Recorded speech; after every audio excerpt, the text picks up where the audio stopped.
Bonjour, ici Pierre de l'atelier Kotoji et bienvenue pour ce tout premier cours en ligne. Voilà, pour la première leçon où on va parler des techniques de base.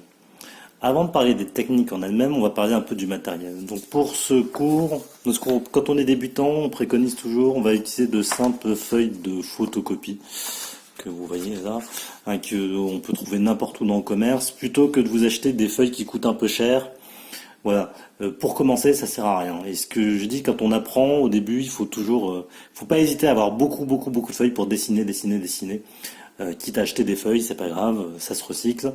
Mais voilà, plutôt que d'acheter du matériel déjà trop cher, commençons par la base.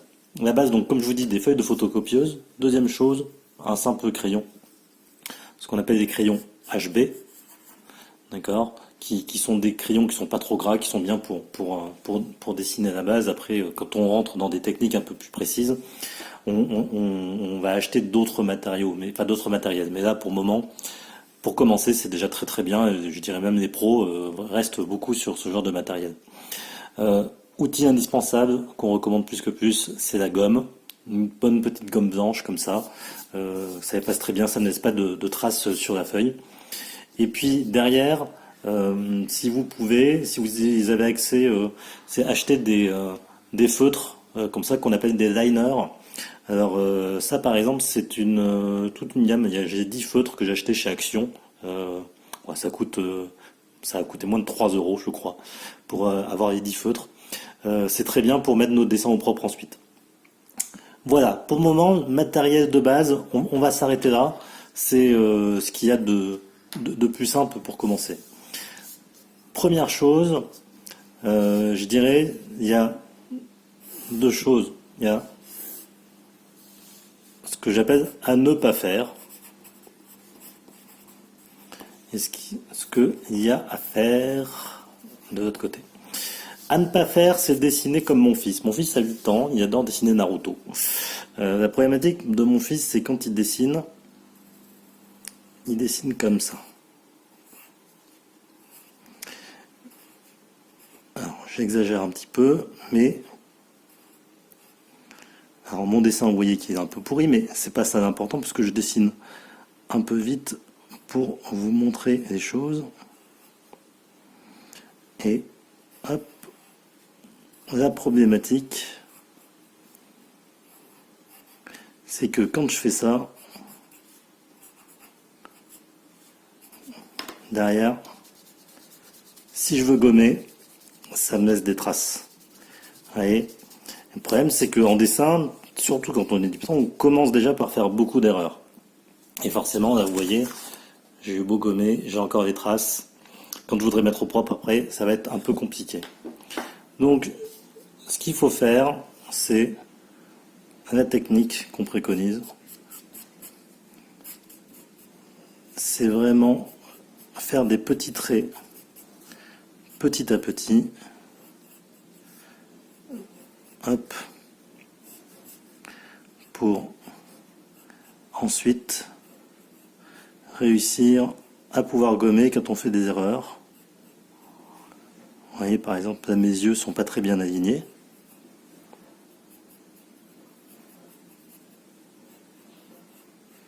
Hop.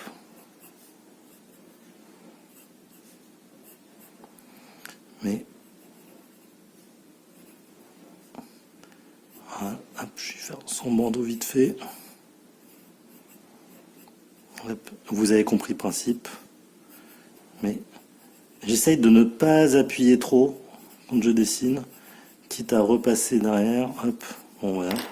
C'est que derrière, quand je veux gommer, ça se gomme très facilement. Ça ne laisse pas de traces. Et puis derrière, quand je voudrais mettre mon dessin au propre, ça sera beaucoup plus simple. Bien, ça c'est la première chose. Donc pour y arriver, hein, ça ne vient pas toujours forcément naturellement, on va faire quelques petits exercices. D'abord, on va s'entraîner. Moi, je vous invite tous les jours pendant une semaine à utiliser des feuilles comme ça, ou dans votre cahier, votre carnet, que ce que vous voulez. Avec votre crayon, vous allez vous entraîner à faire des traits. Comme ça. De manière très légère. Repasser dessus s'il le faut. Appuyez plus fort aux endroits où on veut appuyer plus fort. Puis entraîner sa main à être le plus légère possible, d'accord, pour dessiner. On va dessiner des formes, un cercle par exemple. Quand on dessine un cercle, c'est jamais évident. Donc, le construire petit à petit avec des traits, comme ceci. Puis après, derrière, faire du remplissage. Pareil, sans trop appuyer. Hop. Faire des quadrillages aussi, hein, c'est des traits perpendiculaires. Alors, une petite astuce. Quand vous faites des traits comme ça et ensuite que vous voudrez... Si je fais ça, vous remarquerez que... Enfin, vous pouvez essayer. C'est un peu plus compliqué de dessiner comme ça. Donc ne pas hésiter, parfois, à simplement tourner sa feuille pour qu'on ait la position la plus confortable, celle qui nous correspond le mieux. Voilà. Puis surtout, et ça on vous en parlera tout le temps dans nos cours, c'est essayer de réfléchir en 3 dimensions sur nos dessins et que vous entraînez à dessiner non seulement des carrés, mais aussi des cubes, des formes en 3 dimensions. Parce que dites-vous bien que sur une feuille plate, vous devrez donner de la profondeur à vos dessins. Et ça, c'est un exercice qui n'est pas toujours facile. Et une fois que vous aurez compris ça, que ça sera vraiment rentré dans votre tête, vous verrez que vos progrès en dessin vont s'accélérer, mais d'une manière assez incroyable. Et c'est pour ça que je dis souvent que le dessin, c'est de la géométrie. Et quand j'étais gosse, je détestais la géométrie. Et je me rends compte à quel point finalement la géométrie, ça m'est utile pour faire du dessin. Alors, on va prendre un exemple, la géométrie, parce que finalement, la géométrie, ça va nous servir à avoir des points de repère pour pouvoir dessiner. Alors, je vais prendre un exemple tout de suite. Pourquoi la géométrie, c'est important ? Parce que vous vous rendez compte que la géométrie va nous servir à avoir des points de repère, à nous repérer dans l'espace, finalement, sur comment on fait. Donc, vous verrez que dans la suite de cette première introduction, quand on va dessiner un visage, d'abord je vais dessiner un cercle. Voilà, vous voyez que je me suis bien appliqué à ne pas appuyer trop fort pour essayer d'avoir le cercle le plus rond possible. Donc on va tracer un axe en plein milieu de ce cercle pour que j'ai le milieu de mon visage. D'accord ? Deuxième chose, c'est que je vais tracer un deuxième trait ici en plein milieu. Et là, mon repère, c'est de me dire, c'est là que je vais mettre mes sourcils. En bas, ici, là je me dis, c'est là que je vais mettre le bas de mon nez. D'accord ? Et je vais prendre cette longueur-là, je vais reprendre à peu près la même ici. Et je vais tracer un trait pour me dire que là, c'est mon menton. Voilà. Et du coup, à partir de ça, je vais dessiner mon personnage. Je ne vous fais pas toutes les explications tout de suite parce que vous aurez ensuite, mais grosso modo, vous voyez que ma géométrie m'a permis de construire un visage. Vous voyez que j'ai une forme de visage là, d'accord, avec des repères qui sont géométriques, qui me permettent ensuite de construire mon personnage. Ici, je vais faire mes oreilles, d'accord, et à ce niveau-là, je me dis, c'est là que vont se trouver mes yeux. Alors, hop. Il y a 3000 façons de faire des yeux, chacun son style, mais ça, vous l'apprendrez au fur et à mesure.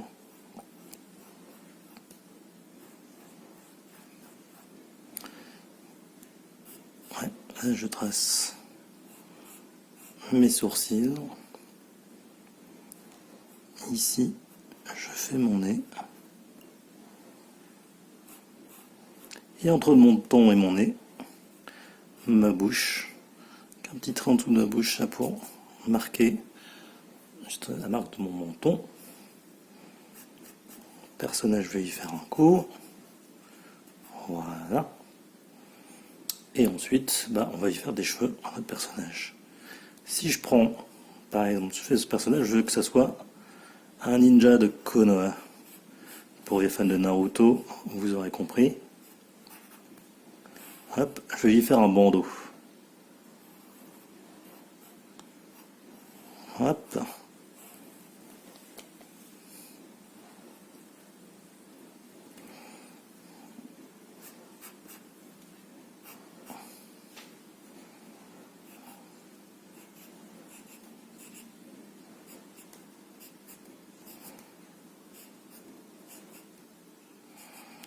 Hop.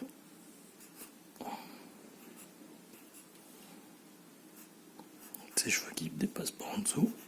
Voilà. Et vous voyez que, hop, j'ai un visage assez bien proportionné, d'accord, qui correspond bien aux atouts. Vous voyez que là, quand je veux tracer mes traits, j'appuie un peu plus fort, parce que je sais que mes traits sont définitifs derrière ces endroits-là. Donc j'aurai pas trop de corrections à faire derrière. D'accord? Voilà. Donc ça, typiquement, vous voyez que grâce à mes repères géométriques, j'ai réussi à tracer mon personnage. Maintenant, ce que je vais faire, c'est je vais passer mon feutre, d'accord, sur mes traits définitifs pour avoir un dessin beaucoup plus propre, sans toutes ces traces de crayon. Hop. Et là, il faut faire gaffe parce que si je me plante, c'est un peu compliqué de rattraper le dessin. Parce que là, ça, je ne peux pas le gommer. Donc j'ai intérêt à ne pas trop me planter quand je fais ce qu'on appelle mon ancrage, du coup, quand je passe mon feutre.